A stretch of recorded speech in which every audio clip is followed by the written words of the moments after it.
Қайырлы күн, құрметті әріптестер. Сіздерге 2-90-ның КТП-сын қалай жариялау керек екені туралы қазіргі видеода көрсетемін. Ең бірінші біз 5-ші сыныптың күнтізбелік тақырыбына барамыз. О жерде өздеріңіз көріп тұрғандай 1-90 жарияланған, 2-ші 90-ға барамыз. 2-ші 90-да жоқ. Сондықтан біз экспортировать етіп аламыз. 2-ші 90-ды экспортировать етіп алдық. Енді ашып 2-ші 90-ның КТП-сын күнтізбелік тақырыптан қоямыз.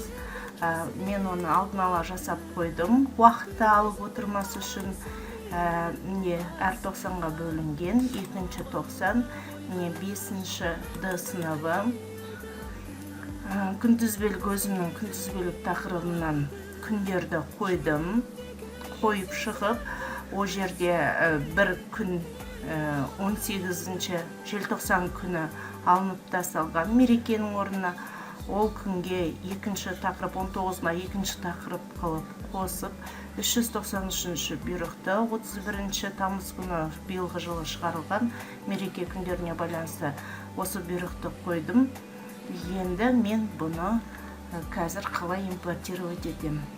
Бірінші жартыжылдыққа қалай салу керек екенін. Енді қараңыздар, күнделікке барамын. Бірінші кезекте қазір сіздер импортировать еткен кезде 2-ші 90-ны импортировать етуге болады. Бірақ біз алдын ала 1-ші 90-ның тақырыбын экспорттап аламыз. Мүмкін алдында сақталып тұрғандардікі болса, тіпті жақсы. Біз загрузкиға мен түсті. Загрузкиға түскеннен кейін бұл 1-ші 90-ды біз загрузкидан дайындап қоямыз. Қараңыз, 1-ші 90-нан архивтен извлечь текущую папку жасаймыз. Міне, бұл шатаспас үшін бұл 1-ші 90-ды 1-ші 90 деп қоямыз. Өйткені біз қазір 2-90-ды да 1-ші 90-ды 1-ші 90 загрузкида тұр. 2-ші 90-ым арнайы папкада тұр. Енді қараңыздар, мен 1-ші КТЖ-ға барамын. КТЖ-да өздеріңіз көріп тұрғандай, міне менікі жарияланып тұр. 32 сағатпен біз бұны міне көрдіңіздер ма? Барлығы жарияланып тұр. Бұл жерде де бұйрық бар. 25-ші бүгінгі күнге, мерекелік күнге байланысты бұйрық бар. Біз бұны жариялаудан алып тастаймыз. Өйткені біз қазір 2-ші 90-ды күнде кіргіземіз. Жариялаудан алып тастаймыз да КТЖ-ға барып, мүлдем черновикті жоямыз. Жою керек біз. Қараңыздар, менің жаңағы жойылды. Жоқ. Журналға келеміз. Журналда 2-90-да сабағы жоқ. 1-ші 90, 2-ші. Міне менде 1-ші 90-да, 2-ші 90-да жоқ. Енді қараңыздар, 1-ші 90-дікін импорттап аламын. Ол менде загрузкида тұр. Сезімге жүрегім жол ашты, бүріндей ағаштың алғашты. Файлды таңдадық. 1-ші 90-на жеріне қараймыз. Тек қана тақырыпты аламыз. Үй тапсырмасын алмаймыз. Бұрынғы үй тапсырмасын алсаңыздар, бұрынғы белгіленген үй тапсырмалары жойылып кетеді. Әрі қарай тақырыптарын дұрыс импорттаймын. Оралам. 1-ші 90-ым тақырыптарымен уақытымен түсіп тұр. Енді 2-ші 90-ға барам. 2-ші 90-да ол жеке папкада импортталып тұрған. Екінші 90-ды импорттаймын. Екінші 90-ның тақырыптары. Екінші 90-ды бұйрығымен жасап алдым. Екінші 90-ды. Мына жерінде екінші 90 деп тұру мұқият қараңыздар. Тақырыпты, бұл жерде үй тапсырмасы, бәрін импорттаймын. 31 сағат. 38 сағат болу керек, бұйрықпен. Импорттаймын 1 сағатын. Оралам жоспарлауға. Міне 2.90-ды кіргізгеннен кейін барып, бізде КТЖ ештеңе жоқ. 2.90-ды кіргізгеннен кейін барып, мен оны КТЖ-ға көшіремін.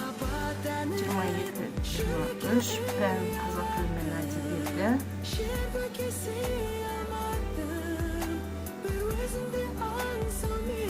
Қазақ тілі мен әдебиеті сынып 5-ші. Жалпы сынып емес менің өзімнің тобым. Көшірем, КТЖ-сына өтем. КТЖ-сында менде параметрге кіріп 62 сағат емес, 64 сағат 2 приказбен. 64 сағатты сақтаймын. Бәрі басталып болып тұр, қараңыздар. Тақырыптарым. Енді бірдей тақырыптарды көрейік. Бұл жоба бұл білім бойынша жиынтық бағалау номер 1. Бөлім бойынша жиынтық бағалау номер 2. Мына жерде 2 тақырып қосылған бұйрық. Нәтиже сабақтары бөліп тұр. Бөлім бойынша жиынтық бағалау 4.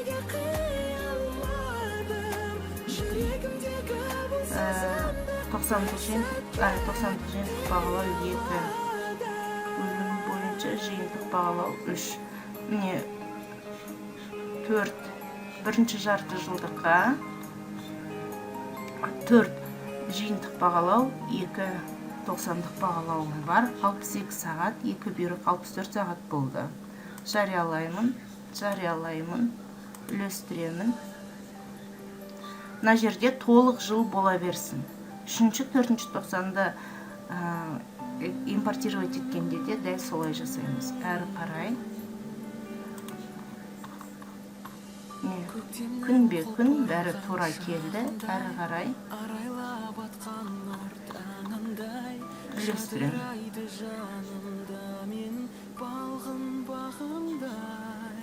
Болды, жарияланды.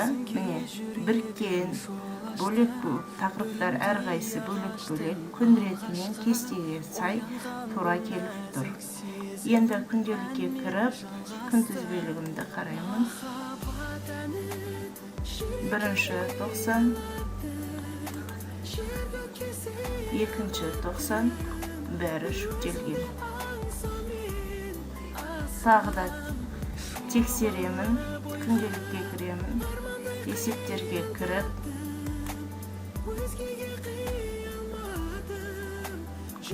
бағдарламаның орындалуы сыныптар бойынша биылғы жылғы 5-ші Д сыныбы 2-ші 90-ды тексеремін. Міне 31 сағатпен 100% менің КТБ-м енгізілді. Жақсы, назар қойып тыңдағандарыңызға көп рахмет. Видеом көмегін тигізсе деген ойдамын.